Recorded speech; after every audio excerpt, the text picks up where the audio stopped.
How many times have we heard the question, why didn't Kamala Harris do all that she says that she's going to do in her first term? And finally, we have someone who answered it in such a simple way that even Donald Trump should be able to comprehend, even though we know he won't. Listen in. We were talking, Marcus, about this constant criticism about the vice president not being able, about the vice president being in office for these last, he's already upset about it. The vice president being in office for all these years and not being able to make the change was the allegation from J.D. Vance. You said to me, I've been to high school civics class. Why did you say that? Because if anybody took high school civics class, they'd know what the vice president can do and what the vice president can do. I want to make a quick point. Neither candidate on that stage talked about what executive action they're going to take on day one to do what they want, nor were they asked, because they know that they can't. That's not how the vice presidency works. You don't get to do what you want. You do what the president delegates you to do. So that one day, Marcus is going to be all of our teachers in civics class, guys. It really is that simple, folks. Kamala Harris was not the president of the United States. Vice presidents do not set policy. Vice presidents do not set the agenda. Vice presidents do not have authority to do any executive actions. The only person who has the power to take executive action and to execute an agenda is the president of the United States. This is how it has always been through American history. And I haven't quite decided yet. Is it the fact that Republicans know this and simply don't care, and they're using this as a talking point to weaken Kamala Harris, or are they really just that misinformed?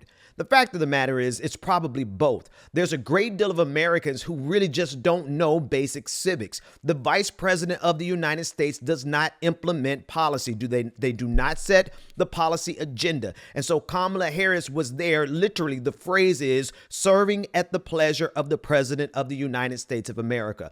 Any appointee, any member of the cabinet, they don't set the specific agenda. They execute the agenda that is set by the president of the United States of America. And for people to have latched onto this and for this to become the predominant talking point to weaken Kamala Harris really shows how disingenuous this moment is in American history. Not only disingenuous, I have to really just say it's intentionally obtuse. That's my nice way of saying dumb. This is really one of the most idiotic moments in American history where Kamala Harris is being held accountable for something she literally has no authority over.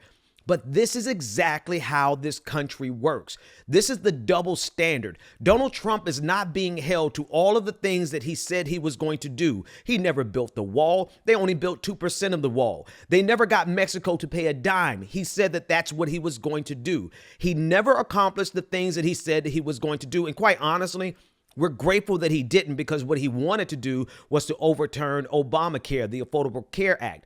But no one is asking Donald Trump, why did he not accomplish his goals when he was actually the executive in chief? Why? Because there is a double standard in this country. There has always been a double standard in this country, and we are living in it right now.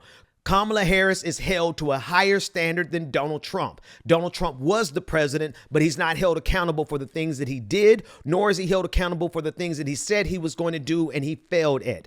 Kamala Harris was not the president of the United States, and she's being held accountable as if she was. That is the double standard in this country. Another double standard in this country. Kamala Harris is held accountable for every I and every T, every word that comes out of her mouth. If she happens to misspeak, she is lambasted. She is attacked. She is called ignorant. Donald Trump cannot string together a coherent sentence. He is not able to answer questions directly, not only because if he answers truthfully, it will betray his campaign. It will set him up for failure. Donald Trump cannot be honest, but he also cannot answer a question because his cognitive decline is so severe. His synapses are not firing like they used to, and he is incapable of actually holding on to a train of thought for more than 30 seconds. And we saw that at the debate. One of the things that my 12-year-old daughter pointed out during the presidential debate between Donald Trump and Kamala Harris was that Donald Trump did not complete a single thought. And the double standard still remains. Kamala Harris is held accountable for every word, for dotting every I, or not crossing every T. Donald Trump is not held accountable for anything. That is the double standard. One of the things that's so predominant and true in the black community is that we always teach our children, especially our daughters, that they have to be twice as good as everybody else in order to get half as much. And this is literally what we're seeing. Kamala Harris is being held to a job that she did not hold. She is not the president. The vice president never sets policy. They never have set policy, and they serve literally at the pleasure of the president of the United States. If anyone wants to ask the question, they should ask, why didn't Joe Biden go after the same policies that Kamala Harris now wants to go after? But that's not what's being asked. They're asking, why didn't Kamala accomplish this in her first term, which is the clearest example of the double standard in this country. The other double standard that we recognize on this channel is that journalists actually do their job with Kamala Harris and ask follow-up questions. They ask about the premises of her answers. They ask her about the logic and the implications of the policies that she's proposing. No such questions are ever asked of Donald Trump. Donald Trump is allowed to meander. Donald Trump is allowed to deflect. Donald Trump is allowed to be completely incoherent.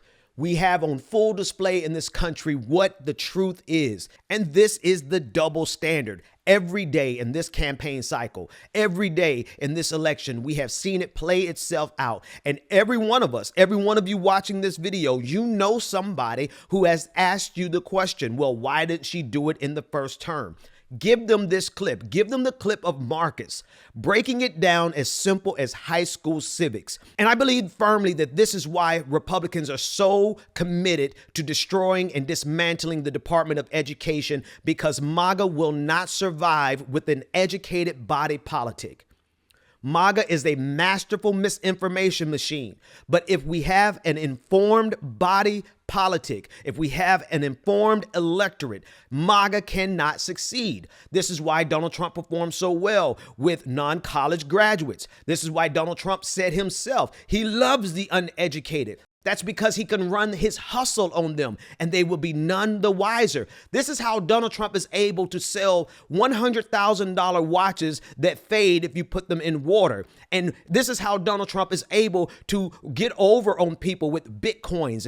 And this is how Donald Trump is able to sell all of his supporters trading cards, because they are a part of the masses of people who are just so enamored with the celebrity of Donald Trump, and they do not have the critical thinking skills sufficient to understand that they have been hoodwinked, that they have been bamboozled.